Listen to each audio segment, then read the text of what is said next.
Hello my dear friends, നമ്മളുടെ ഇന്നത്തെ വീഡിയോയിലേക്ക് അപ്പം നമ്മൾ കടക്കുകയാണ്. അതിനു മുന്നേ ഒരു കാര്യം ഞാൻ പറയുകയാണ്. നമ്മുടെ കഴിഞ്ഞ വീഡിയോയിൽ നമ്മൾ കുറച്ച് ഫ്രേസൽ വേർബ്സ്, അതുപോലെ തന്നെ സിമിലീസ് എന്ന സാധനങ്ങളൊക്കെ നമ്മൾ നോക്കിയിട്ടുണ്ടായിരുന്നു. ഓക്കെ, അപ്പൊ അതൊക്കെ നിങ്ങൾ പ്രയോഗിച്ച് നോക്കിയിട്ടുണ്ടാകും എന്നാണ് എനിക്ക് തോന്നുന്നത്. നമ്മളുടെ ലൈഫിൽ ഇതിങ്ങനെ ഇടയ്ക്കിടയ്ക്ക് പ്രയോഗിക്കുമ്പോൾ ഞാൻ ആദ്യമേ പറഞ്ഞിട്ടുണ്ട്, ഇച്ചിരി തെറ്റിയാലും സാരമില്ല, ഓരോന്നായിട്ട് നമ്മൾ സെന്റൻസുകളിൽ ഉപയോഗിച്ച് കഴിയുമ്പോൾ തീർച്ചയായിട്ടും അതിന് ഒത്തിരി മാറ്റങ്ങൾ ഉണ്ടാവും. നിങ്ങളുടെ കോൺഫിഡൻസ് കൂടും. നിങ്ങൾക്ക് തന്നെ തോന്നും, കൊള്ളാലോ, ഞാൻ ഇതൊക്കെ ഉപയോഗിക്കുന്നുണ്ടല്ലോ, കുറച്ചും കൂടെ നന്നായിട്ട് ബെറ്റർ ആയിട്ട് ഞാൻ സംസാരിക്കാൻ തുടങ്ങിയല്ലോ എന്നുള്ള കാര്യം നിങ്ങൾക്ക് ഫീൽ ചെയ്യും. ഓക്കെ, അപ്പോൾ നമ്മളുടെ ഇന്നത്തെ വീഡിയോയിൽ നമുക്ക് നല്ലൊരു ഭാഗം, ഗ്രാമറിന്റെ ഭാഗം നമുക്ക് പഠിച്ചെടുക്കാം. അതുപോലെ തന്നെ നല്ല ബ്യൂട്ടിഫുൾ ആയിട്ടുള്ള നല്ലൊരു സ്റ്റോറി നമുക്ക് കേൾക്കാം, അല്ലെ? ഓക്കെ, അപ്പൊ ഈ സ്റ്റോറിയുടെ ഒരു പ്രത്യേകത എന്താന്ന് പറഞ്ഞിട്ടുണ്ടെങ്കിൽ, നമ്മുടെ ലൈഫുമായിട്ട് വളരെയധികം അടുത്ത് നിൽക്കുന്നതായിട്ടാണ് എനിക്ക് തോന്നിയിട്ടുള്ളത്. കാരണം നമ്മളെല്ലാവരും ഭയങ്കര ബ്യൂട്ടി കോൺഷ്യസ് ആണ്. ഓക്കെ, എല്ലാവരും ഞാൻ പറയുന്നില്ല, ഓക്കെ, ഒട്ടുമിക്ക ആൾക്കാരും ബ്യൂട്ടി കോൺഷ്യസ് ആണ് എന്ന് പറഞ്ഞിട്ടുണ്ടെങ്കിൽ നമ്മൾ നോക്കും, നമ്മൾ എങ്ങനെയൊക്കെ പോയി കഴിഞ്ഞാലും നമ്മളൊന്ന് ഡ്രസ്സപ്പ് ചെയ്ത് കഴിയുമ്പോൾ നമ്മളൊന്ന് നോക്കും, എങ്ങനെയാണ് ഞാൻ ഡ്രസ്സ് ചെയ്തിരിക്കുന്നത്, നീറ്റ് അല്ലേ? അതേപോലെ തന്നെ ഒന്നും കൂടെ എന്തെങ്കിലും ഒരു ആക്സസറീസ് ഒക്കെ നമ്മുടെ കയ്യിന്റെ കൂട്ടത്തിൽ ഇടാമല്ലോ, അങ്ങനെ പല കാര്യങ്ങളും നമ്മൾ നോക്കും. എനിക്ക് തോന്നിയിട്ടുണ്ട് അതിന് ഏജ് ലിമിറ്റ് ഒന്നുമില്ല. ചെറിയ കുട്ടികൾ അവരൊരു കൊച്ചിരെ ഒന്ന് വലുതായി കഴിയുമ്പോൾ തന്നെ അവരതിനെ കുറിച്ച് ചിന്തിക്കാൻ തുടങ്ങും. അതുപോലെ തന്നെ ഇച്ചിരി കൗമാരപ്രായക്കാരാണെങ്കിൽ പിന്നെ പറയും വേണ്ട. ഓൾഡ് ആയിട്ട് വരുംതോറും അവർക്ക് അത് കുറയും എന്നൊന്നും ഇന്നത്തെ കാലത്ത് പറയാനൊന്നും പറ്റില്ല. എനിക്ക് തോന്നുന്നു ഏറ്റവും കൂടുതൽ ബ്യൂട്ടി പാർലറിലൊക്കെ പോകുന്നത് കുറച്ച് ഏജ് ആയിട്ടുള്ള ആൾക്കാരാണ്. ഓക്കെ, അപ്പൊ ഞാൻ പറഞ്ഞു വരുന്ന ഒന്നുമല്ല, നമ്മൾ എപ്പോഴും കുറച്ച് ബ്യൂട്ടി കോൺഷ്യസ് ആണ് ഒരുവിധം എല്ലാ ആൾക്കാരും. അങ്ങനെ ഉള്ള ഈ ലോകത്ത് അതിനേക്കാളും പ്രാധാന്യം വേറെ ചിലതിനുണ്ട് എന്ന് പറയുന്ന ഒരു നല്ല സ്റ്റോറിയാണിത്. ഓക്കെ, അപ്പൊ നമ്മുടെ സ്റ്റോറിയിൽ ഒരു വൈഫ് ആൻഡ് ഹസ്ബൻഡ് ഉണ്ട്. So one day this husband met with an accident. അപ്പോ എന്താണ് ഒരു ദിവസം ഉണ്ടായത്? ഈ ഹസ്ബൻഡിന് ഒരു ആക്സിഡന്റ് ഉണ്ടായി and he lost his eyesight. അദ്ദേഹത്തിന്റെ ഐന്റെ സൈറ്റ് അദ്ദേഹത്തിന് നഷ്ടപ്പെട്ടു. He became blind. Okay, but his wife was very supportive, very caring and loving. അപ്പോൾ അദ്ദേഹത്തിന് ഭയങ്കരമായിട്ട് ഇഷ്ടപ്പെടുന്ന ഒരു വൈഫായിരുന്നു അത്. And she nursed him very well. അദ്ദേഹത്തിനെ നല്ലപോലെ ശുശ്രൂഷിക്കാനായിട്ട് തുടങ്ങി. At that time, this lady got a skin disease. അപ്പോൾ ഈ വൈഫിന് ഒരു സ്കിൻ ഡിസീസ് വന്നു. And she was very desperate, very sad. And she didn't tell this disease to her husband, about this disease to her husband. ഈ ഡിസീസിനെ കുറിച്ചിട്ട് ആ പെണ്ണ് ഒരിക്കലും ഭർത്താവിനോട് പറഞ്ഞില്ല. And then after many years, slowly this wife was dead. അങ്ങനെ എന്തു പറ്റി? ഈ ഭാര്യ മരിച്ചു. And at that time, when this husband was slowly moving away from the grave, അങ്ങനെ കുഴിമാടത്തിൽ നിന്ന് ഇദ്ദേഹം പതുക്കെ, അദ്ദേഹത്തിന്റെ സ്റ്റിക്ക് ഉപയോഗിച്ച് പതുക്കെ ഇദ്ദേഹം നടന്നു നീങ്ങുകയായിരുന്നു. At that time, a man called him and asked.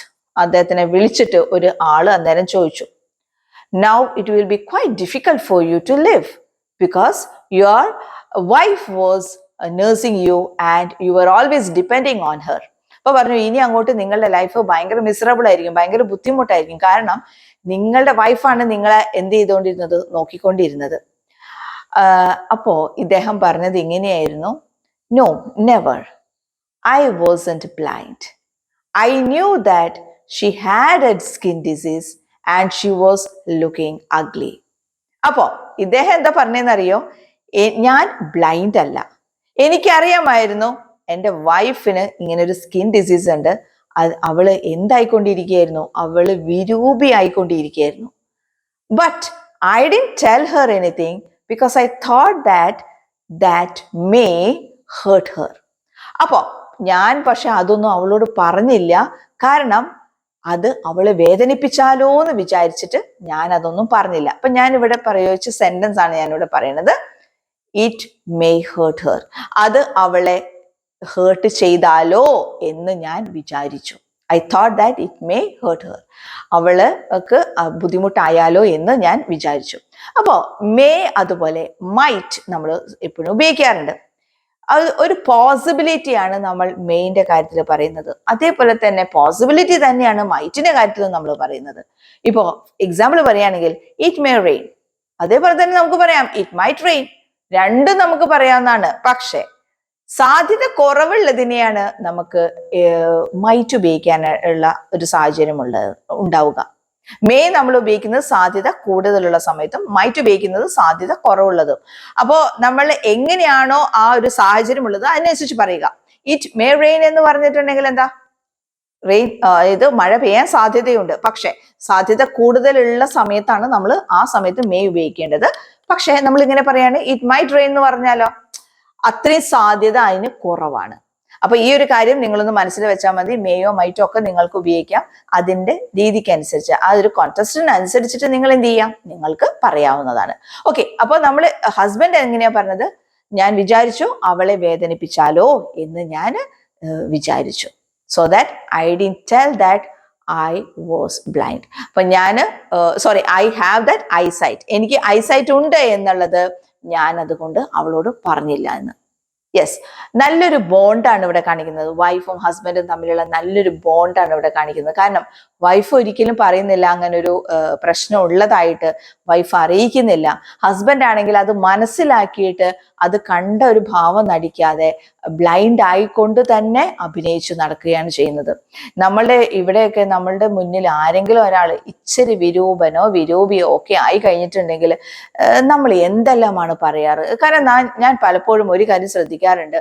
നമ്മുടെ റീൽസ് അല്ലെങ്കിൽ ഷോർട്ട് വീഡിയോസ്, അതുപോലെ തന്നെ ഫേസ്ബുക്കിലൊക്കെ എന്തെങ്കിലും ഒരു വീഡിയോ ഒരാൾ ഇച്ചിരി ഒരു ഭംഗി കുറവുള്ള ഒരാൾ ഇടുമ്പോഴത്തേക്കും എന്തൊക്കെ ആളെ കളിയാക്കുന്ന രീതിയിലുള്ള കമന്റുകളാണ് വരാറ്. സോ അതുകൊണ്ട് ഇത് നമ്മളുടെ ഈ ലോകത്ത് മെറ്റീരിയലിസ്റ്റിക് ആയിട്ടാണ് ആൾക്കാർ കൂടുതൽ മുന്നോട്ട് പോകുന്നതെന്ന് എനിക്ക് പലപ്പോഴും തോന്നാറുണ്ട്. ബ്യൂട്ടി അല്ല എല്ലാത്തിൻ്റെയും അടിസ്ഥാനം, അതിന്റെ ആധാരവും അത് തന്നെയല്ല, പക്ഷെ നല്ലൊരു മനസ്സാണ് വേണ്ടത്. സോ ഗൈസ്, ഇതിൽ നിന്ന് നിങ്ങൾക്ക് കുറച്ച് കാര്യങ്ങളൊക്കെ മനസ്സിലായിട്ടുണ്ടാവും എന്നാണ് എനിക്ക് തോന്നുന്നത്. പ്രയോഗിച്ചു നോക്കുക. നമ്മളുടെ കാര്യം മറന്നു പോകണ്ട. എപ്പോഴെങ്കിലൊക്കെ സെന്റൻസുകൾ നിങ്ങൾ പറയുകയോ അതുപോലെ തന്നെ ടൈപ്പ് ചെയ്യുകയോ ഒക്കെ ചെയ്യുമ്പോൾ ഈ കാര്യങ്ങളൊക്കെ ഒന്ന് ട്രൈ ചെയ്യുക.